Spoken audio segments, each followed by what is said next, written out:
नमस्ते छात्राओं। कक्षा 7वीं पाठ 3 मुक्ति का प्रतिदान। इस कहानी के माध्यम से कहानीकार ने लालच से दूरी बनाए रखने एवं किए गए उपकार के बदले प्रत्युपकार को रेखांकित किया है। छात्राओं, इस पाठ के द्वारा हम व्यक्ति को जीवन में उपकार के बदले प्रत्युपकार के लिए उद्यत रहना चाहिए। धन का लोभ मन में नहीं होना चाहिए। व्यक्ति को केवल अपने परिश्रम की कमाई का ही उपयोग करना चाहिए।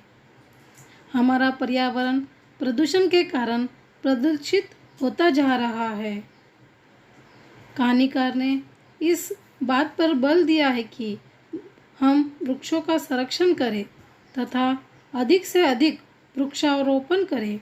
स्वतंत्रता प्रत्येक व्यक्ति का अधिकार है। हमें लोगों के इस अधिकार की सुरक्षा करनी चाहिए। तो आओ छात्राओं, हम पाठ का वाचन करेंगे। बहुत पहले की बात है। अचलपुर नामक एक गांव था। वहाँ के लोग बड़े सीधे साधे और ईमानदार थे। उन्हें किसी बात का लालच नहीं था। धन दौलत, सोना चांदी, रुपए पैसे का महत्व हर युग में ही रहा है। लोग इन्हें पाने और लूटने के लिए क्या क्या अत्याचार नहीं करते। उन्हीं दिनों दो व्यक्ति महात्मा ज्ञानी जी के पास सोने के सिक्कों से भरी एक थैली लेकर उपस्थित हुए। दोनों ही थैली से मुक्ति पाना चाहते थे। समस्या यह थी कि उन दोनों में से कोई भी उस धन को लेने के लिए तैयार नहीं था। दोनों ने अपने दामाद को सिक्कों से भरी यह थैली दान दहेज में देना चाहा तो उन्होंने यह कहकर साफ इनकार कर दिया कि दहेज लेना बिल्कुल अनुचित है। उन्होंने कहा, यह एक सामाजिक अपराध है। दहेज लेना और दहेज देना दोनों ही गैर जरूरी और अमान्य है। कन्या एक रत्न है। उसके साथ दहेज लेने वाला अक्षम्य और कठोर दंड का भागीदार होता है। इसके अतिरिक्त दान उसे लेना चाहिए जिसे उसकी ज़रूरत हो, आवश्यकता हो। अब ज्ञानी जी के सामने यह विकट समस्या थी। उन्होंने अपने शिष्यों को बुलाकर यही प्रश्न किया, यह चकाचौंध करने वाला धन किसको दिया जाए? एक ने कहा, यह संपत्ति इस देश के राजा को सौंप दी जाए, क्योंकि वही इस देश और धरती का स्वामी है। राजा के पास ये संपत्ति जाएगी तो वह अपने लिए थोड़ी ही रखेगा। इस संपत्ति से समाज की भलाई का ही काम करेगा। यह संपत्ति राजा को देंगे तो वे हम पर खुश होकर हमारा सम्मान कर सकते हैं। इस पर एक आगंतुक किसान मित्र ने यह कहकर विरोध किया, सिक्कों से भरी वह थैली जिस खेत से मिली है वह मेरा था, किंतु उस खेत को वास्तव में मेरा यह मित्र जोतता बोता था। मेरा यह कहना है कि यह संपत्ति भी उसे को मिले। इस संपत्ति का असली हकदार वही है। दूसरे ने विरोध प्रकट किया, अचानक मिली हुई यह दौलत मेरे खून और पसीने की कमाई नहीं है, यह मुफ्त की कमाई है। मुफ्त की कमाई फलदायी नहीं होती, इसलिए मैं इसे स्वीकार करके ईश्वरीय न्याय और संपदा से विमुख नहीं होना चाहता। ज्ञानी जी उन दोनों मित्रों के उदात्त विचारों से गदगद हो उठे। गदगद यानी अत्यधिक खुश हो गए। अब उनकी प्रश्नवाची दृष्टि अपने दूसरे शिष्य की ओर उठी। उसका उत्तर था, नीति तो यह कहती है, जब एक वस्तु लेने वाला कोई न हो तो वह वस्तु किसी को दान कर दी जाए। यदि यह दान मुझे ही दे दिया जाए तो आगे की बात उस शिष्य के गले में ही अटक गई। वह गड़बड़ा गया क्योंकि ज्ञानी जी उसको घूर कर देखने लगे। अब तीसरे शिष्य की बारी आई। उसका कहना था, इस दौलत को फिर उसी जमीन में गाड़ दिया जाए। इस तरह कोई उस धन को लेने के लिए तैयार नहीं हो रहा था। ज्ञानी जी निराश हो गए। फिर उन्हें एक आशा की किरण दिखाई दी। उन्हें उनकी आंखों में चमक आ गई। उन्होंने प्रसन्न मुद्रा से अपने छोटे शिष्य के पूछा, यदि तुम मेरी जगह होते तो क्या न्याय करते? शिष्य का यह बोला वाला उत्तर गुरुजी को बहुत पसंद आया।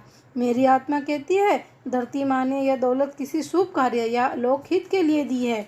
क्यों ना इसका विस्तृत भूखंड में ऐसा सदाबहार बाग लगाया जाए जिससे तमाम लोगों को फल, पंछियों को पसेरा और पथिकों को मुफ्त में छाया मिल सके।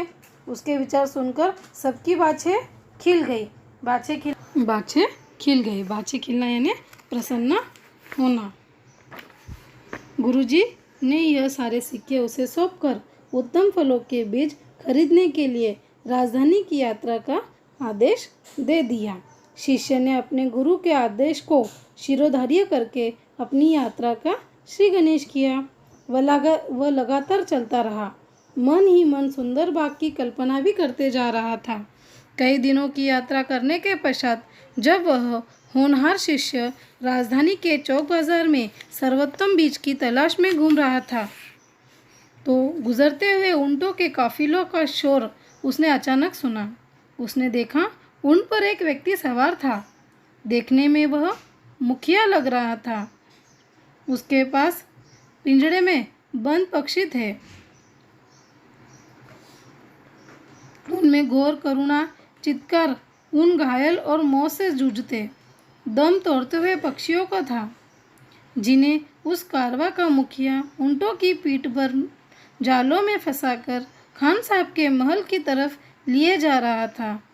मौत से डरे मरे मरे से पक्षी मुक्ति के लिए छटपटा रहे थे।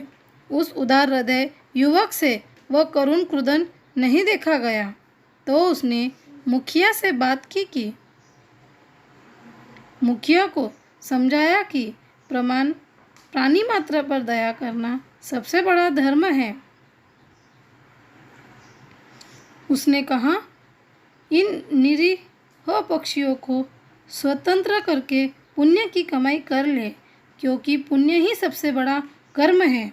उन निरीह पक्षियों को छोड़ देने का आग्रह सुनकर मुखिया हाथ जोड़कर बोला, खान साहब, इन चिड़ियों के बदले 500 नगद स्वर्ण मुद्राएं देंगे।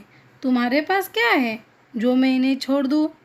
सभी प्राणियों का दर्द समझने वाले उस युवक ने सोने के सिक्कों से भरी थैलियों का मुंह उस लालची मुखिया के आगे खोल दिया। उस सुनहली दौलत को देखकर मुखिया की आंखें फैली गई। बात बात में सारे पक्षी मुक्त कर दिए गए। अब यह शिष्य मन मारकर अपने गुरु के पास लौट रहा था। मुक्त हुए सभी पक्षी उस पर छाया करते और चहचहाते गीत गाते से चल रहे थे। फिर भी उस शिष्य के पैर यह सोचकर मानो जड़ होते जा रहे थे कि वह अपने गुरु को क्या उत्तर देगा, क्या करने आया था और तैश में आकर क्या कर बैठा। इसी सोच में वह अभागा मृत्यु की कामना करते करते थक कर सो गया। नींद में स्वप्न में पक्षियों की मुक्त चहचहाट के बीच उन पक्षियों की रंगी बिरंगी रानी उसके सीने पर फुदक फुदक कर जगा रही थी। उठो भोले भाले होनहार दयालु साथी, अपने सभी दुख भूल जाओ।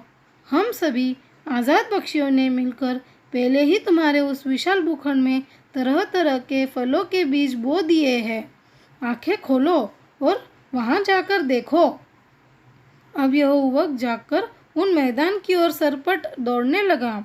उसके आगे पीछे ऊपर तक न केवल पक्षियों की चहचहाट ही चहचहाट थी, बल्कि वहां जाकर उसने यह भी देखा कि दुनिया भर के तमाम पक्षी अपने चोंचों और पंजों से धरती खोद रहे थे। शिष्यों के साथ कुछ लोग बीज बो रहे हैं, पौधे लगा रहे हैं।